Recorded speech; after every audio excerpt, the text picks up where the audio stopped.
Hello, welcome again to FAIRtax Power Radio. I'm Bob Paxton. And I'm Bob Scarborough. And we are the FAIRtax guys with the scrolling banner and the cube, as always. I'm telling you, it's good to see everybody. Glad you're with us again, whether you're listening online on the radio or here on the FAIRtax Guys YouTube channel and the .com and Facebook. We appreciate you being out there.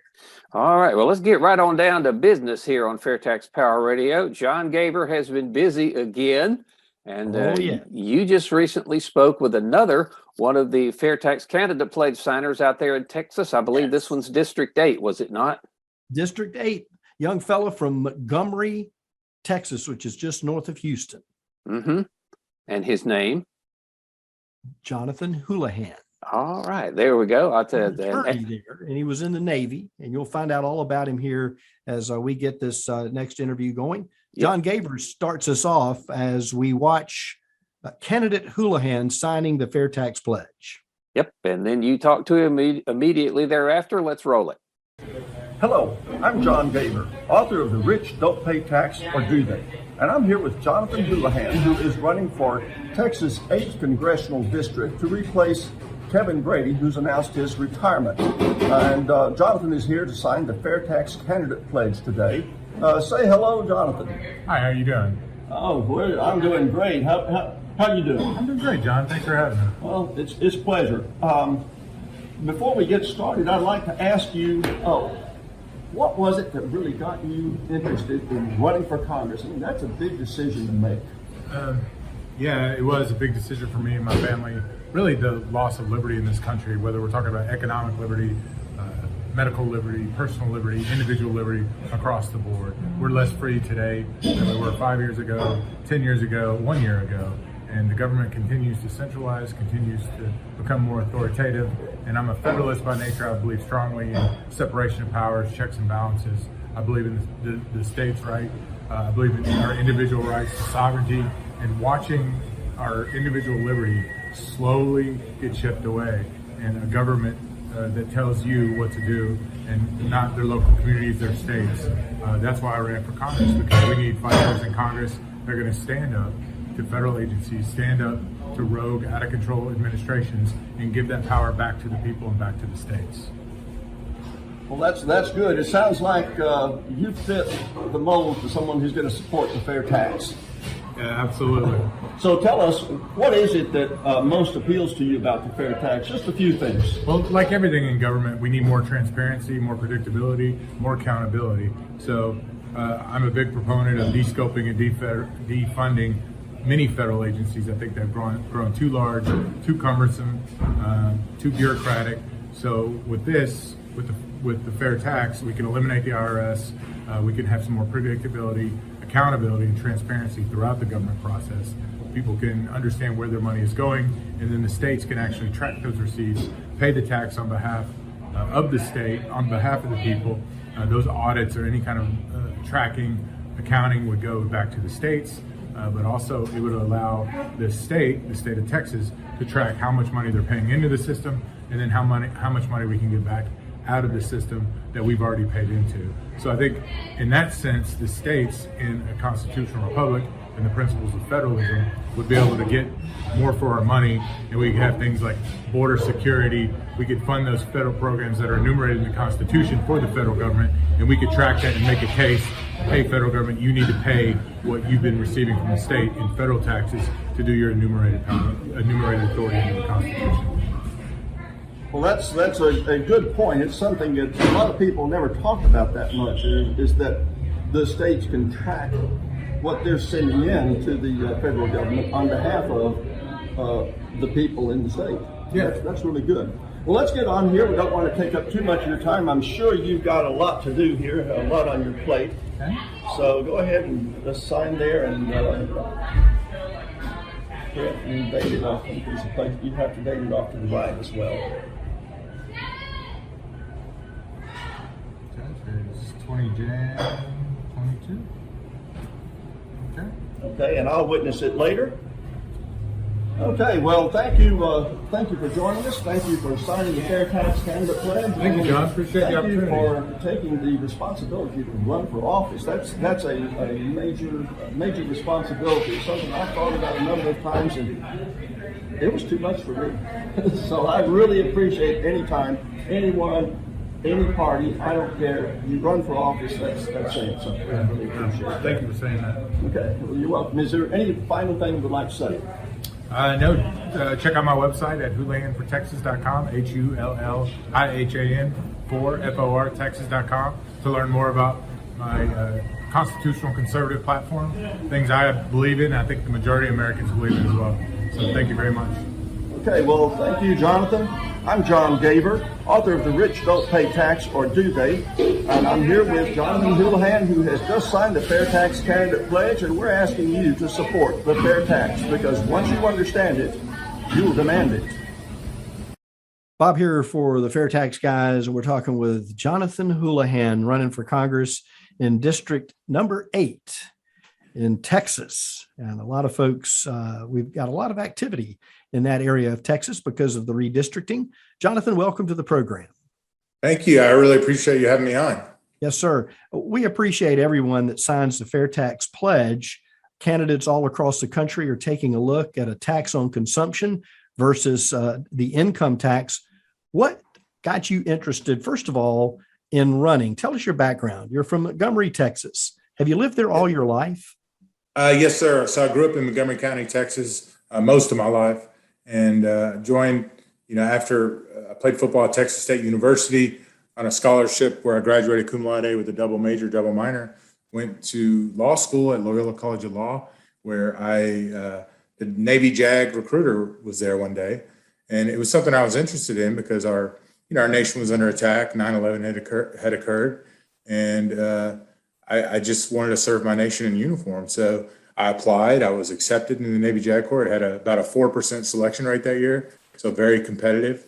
And upon commissioning as a naval officer, after I went through training, I passed the bar exam, obviously, after my third year of law school, went to training, and then I went to Jacksonville, Florida, where I worked with now Governor Ron DeSantis. He was a JAG as well. We have a similar background experience. Went to Iraq with the Marines, Afghanistan with the SEAL teams. I was the JAG for the East Coast-based SEAL teams. Deployed to Afghanistan with the Special Operations Task Force, where related rules of engagement, operational law, international law. Following that, I was the JAG for the U.S. Navy Blue Angels. Then I went to the United States Central Command in Tampa, Florida, where I worked at another Special Operations unit and really worked on some high-level national security items that dealt with the Armed Services Committee, the Intel Oversight Committee. I did some legislative proposals.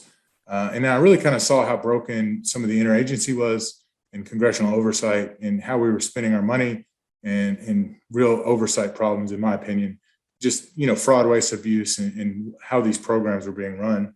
So as a JAG, I was thinking, well, can't really do much as a lawyer in the Department of Defense, but what I can do is run for Congress because I have some good insight and knowledge on how the process works and the insight. So plus, my kids have been to 5 schools in 7 years.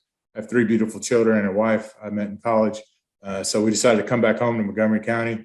And just by happenstance, I got a job at a law firm. And just by happenstance, the seat opened up. Kevin Brady retired. So I'm still in the reserves as a Navy commander, 05. It's like a lieutenant colonel. But what I've been doing since is, working at a law firm, and I've dealt with some of America's frontline doctors. I've been defending them, medical liberty cases. I specialize kind of in regulatory compliance. It's kind of my wheelhouse with some cybersecurity, business litigation on the side. And I'm running for Congress because we're losing our liberty across the board. Whether everybody knows it. Do you think it's creeping, though? I mean, it sort of happens just a little bit at a time, don't you think? And even though the fair tax is nonpartisan, it's something that, everybody gets a paycheck at some form or another, and they get taxed based on, what the government sees as their, as their income.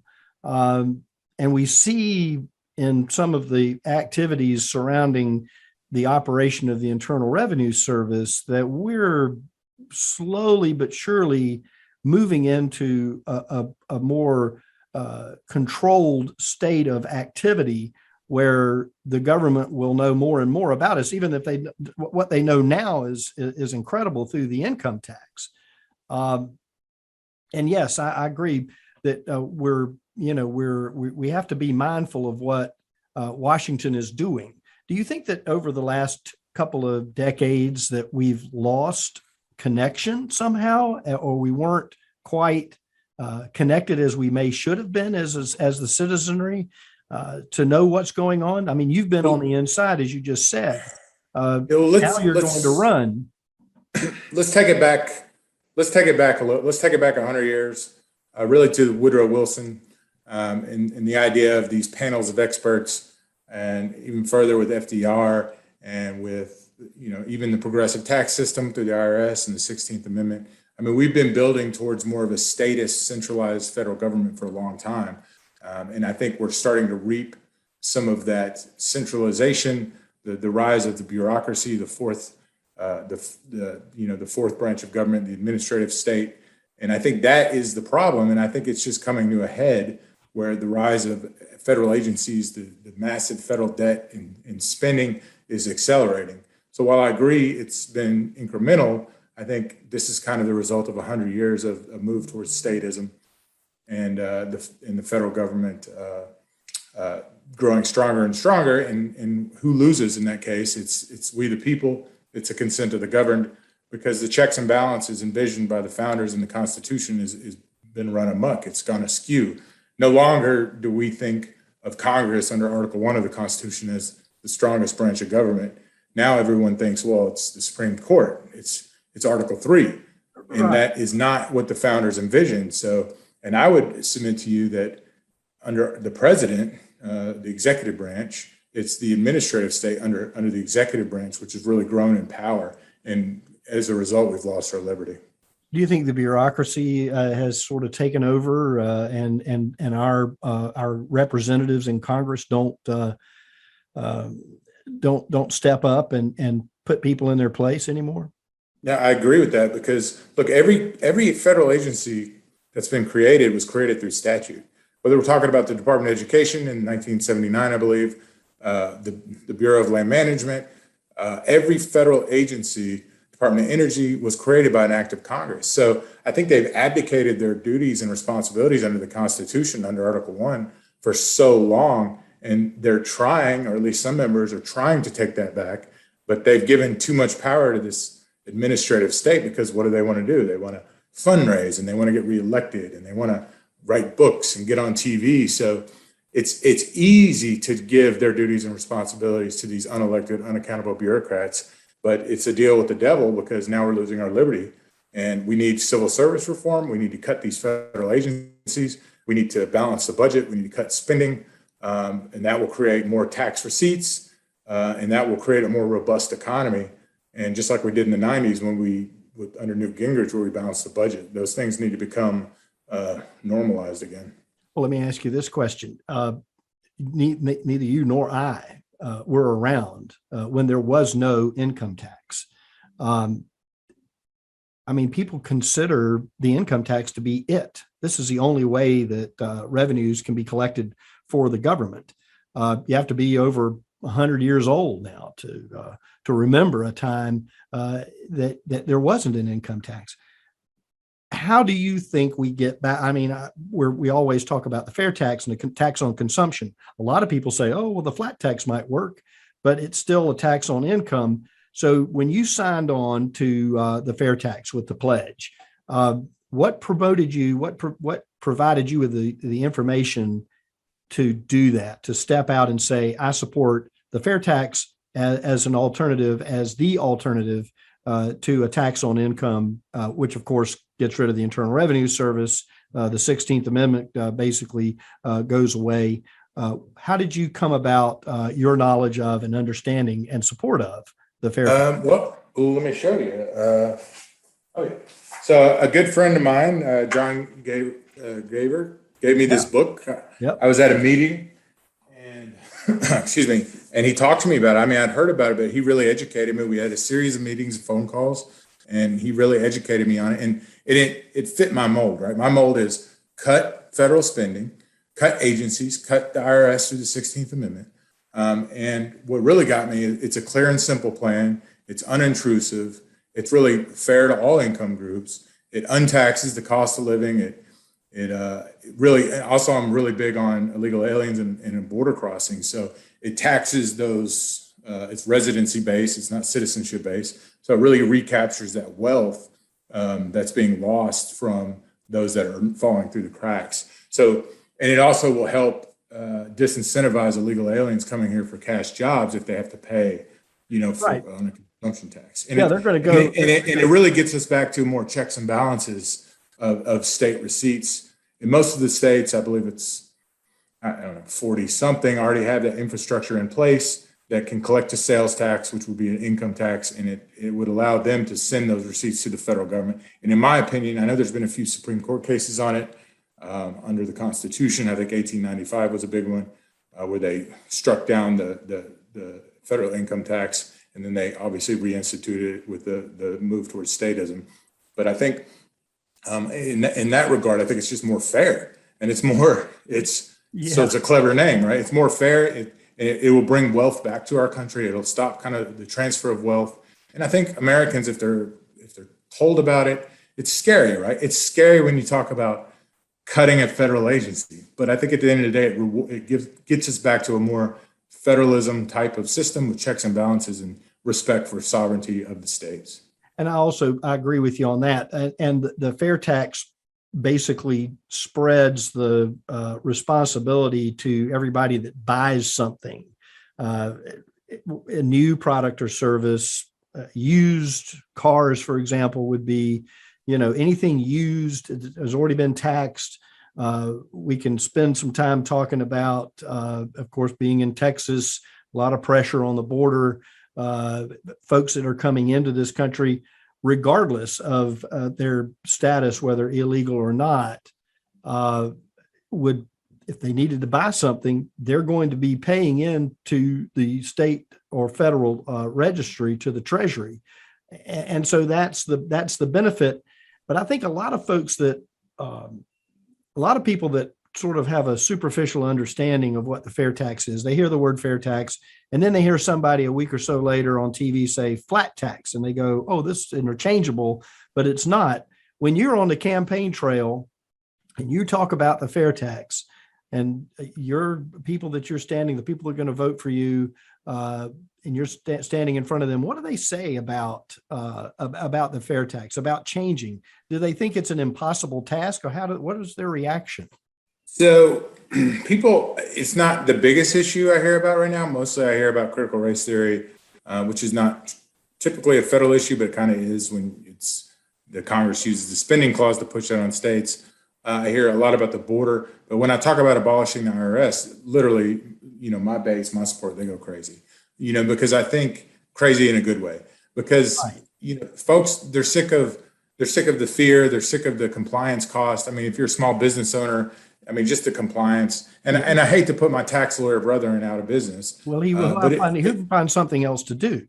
I agree with that. It's just the entire compliance cost, and I'm all about deregulating, making things more fair and simple. If you can save American taxpayer money through deregulation, I'm all about it. And I think it is more fair, but it grants more liberty back to we the people and consent to the governed. Now, folks, if you're just joining us, Jonathan Hullihan is running for Congress in Texas District 8. He's from Montgomery, Texas, just outside of Houston, right? Didn't you say that? Just outside of Houston? Yes, sir. It's about 40 miles north of Houston, where I live. The district, the congressional district, goes down into West Houston, down into the Katy area. It goes all the way around through in Harris County, Montgomery County to to Walker County, Polk County, and San Jacinto County. So it's like a bat. That's how they've drawn it out. Right. It's interesting the way districts are drawn out anymore. Service, of course, being in the military and now family man and working in different fields within the law. Deregulation's top. You're definitely supporting law enforcement. Healthcare is a big issue for you. How does a fair tax fall into and cover or be the foundation of all of the values that you are fighting for? I mean, I think it's just more fair and it's more transparent. I'm all about transparency in government. And I think the IRS, the system that's set up with the loopholes, it doesn't create, it's not conducive to regular Americans. It's not conducive to the working man on the street that's going to work every day, trying to put food on their table, feed their family, save up for college.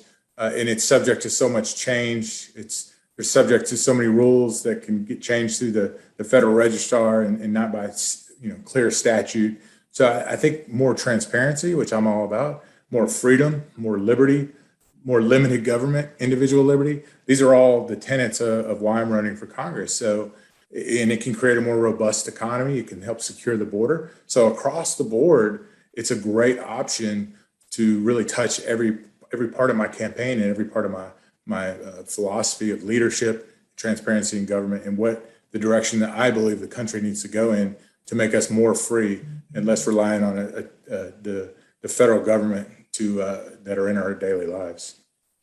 Now, you and I were talking about age before we went on the air. I may see that. I hope I see that. I hope I see a change in the taxation method. We're working hard for that. The Americans for Fair Taxation have an army of volunteers who are out there. You, through your candidacy, give us a voice greater than we can ourselves through the campaign that you'll be on, the fact that you're out there taking the words fair tax. And I always talk about, the impressions, the words, if you get people to hear that and they start connecting the dots back to the Internal Revenue Service and realize, and especially this time of year where that's really all we're doing, the boxes that we've filled up with paper for the last 12 months is now being drugged back out and carried to whatever the company is or the tax lawyer, whoever the person is working with you. When people get it, when you talk to somebody on the campaign trail and they go, I got it, is there a sense of relief that you see in their faces? I think so, because people, look, life is so complicated now with the multiple email addresses and phone numbers and phone calls. And did I get this? Did I see that? It's a way to kind of cut some of the noise out, right? It's point of sale, it's consumption tax. They don't have to worry about all the write-offs and the mileage and the individual, all those things that just consume so much of our lives as a small business owner, as a big business owner, as an individual. All of those things get cut out and it makes it more transparent. So there is a sense of relief that there's some section of their life that they can remove and spend more time with their family, spend more time on their business, actually reinvesting in their business, making profit, hiring employees, doing all those things that actually make a robust economy that regulation just gets in the way. So anytime I can cut regulation to put, put ease on small business owners, big business owners, anybody that can make a more robust economy, because when the economy is robust, everybody wins. That's right. That's exactly right. And one more thing, and we'll wrap it up. Do you think it's we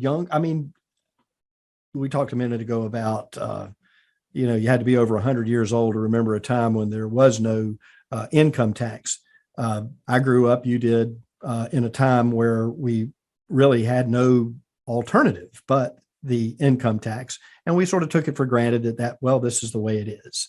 Do you think young people, even younger than yourself, coming into their own understanding and their own jobs and careers and families, do you think that that they're the ones that are going to really push this across the finish line? Is there something that we can do to help get to them? And do you see that anywhere in your campaign when you talk to younger people, people that are like just getting out of college, just 3 or 4 years into the workforce? Do you think that they're the ones that are going to bring this about and really demand it beyond? Well, I think when they, after their liberal indoctrination from their colleges, for most of the part, and they get those first few paychecks and they realize how much they're paying in income tax, I think they are waking up to it. They, like, what do they say? You're you're a liberal in your 20s and a conservative after 30 or whatnot. You have to have a mortgage. You have to have a mortgage and a family to really get the idea that I'd love to have some of that money. My dad used to say a long time ago that he really wasn't sure what he was going to do when he got out of college. He was in the Navy too, he was junior grade, Lieutenant JG in Korea, went to Korea. He always said, well, I don't know really what I can do. I'm going to do something. He ended up in finance, but he always said that the toughest job that he had was dealing with the federal government. And I'm sure he meant taxation, but with everything that he had on his plate in his career, that was where he landed, that he had the worst time. The biggest challenge was the federal government. Yeah, I mean, just across the board, look at the overtaxation, overregulation. We're talking about, I'm an attorney by trade, but the OSHA vaccine mandates, when I was dealing with that, these companies how do I comply with this? Would I have 100 or more employees? I mean, I had business owners I talked to that said, well, I have 103 employees. So it seems like to me, the best way to comply is to just fire 3 or 4 people. And that's basically where it happens. Yeah, and it's the same thing with the tax code, and it's the same thing with health, Obamacare. All these, every time the government gets in the way and puts more burdensome regulation, taxation on small business owners or medium business owners or whatever, it's going to increase regulation and cost, increase compliance cost, and it's going to take away from that small business owner being able to reinvest in their own business and creating a more robust economy. Look, it really bothers me when I hear politicians, that many of them that have never actually worked in a small business environment, never worked in the civilian sector, really they'll say, well, I've created this many jobs, or I've done this, or the government. No, I'm sorry, excuse me. The government doesn't create jobs. The government creates conditions conducive to a healthy, robust economy. So the best thing government can do is just get out of the way, unleash the economy, let those things go. Well, and I think too, Jonathan, one of the things that I think about, and we'll wrap up here very quickly, we're a minute or two left. One of the things I think about a lot is, is ideologically speaking, the fair tax is Sweden. We're right in the middle. Hey, guess what? We are not Democrat. We're not Republican. We're not left. We're not right. We're not liberal. We're not conservative. This is simply a method of taxation. And because of the way things are set up, if something were to replace the Internal Revenue Service and the tax on income, it would basically have to be revenue neutral. And I think that's the biggest thing. And if folks start looking at it from that perspective, and it's not a conservative idea or it's not a liberal idea, the government's going to end up getting the same amount of money and maybe even more. And I think then the battle becomes, are we going to pay our debt down? Are we going to go, build new bridges, pave roads, buy healthcare for everybody? Those are things that come after the fact. And we applaud you for supporting the fair tax as we go forward.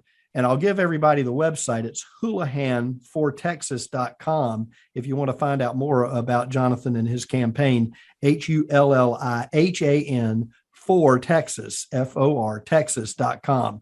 And I'll give you the final word, Mr. Candidate. Yeah, well, first of all, thanks, Bob, for having me on. I really appreciate it.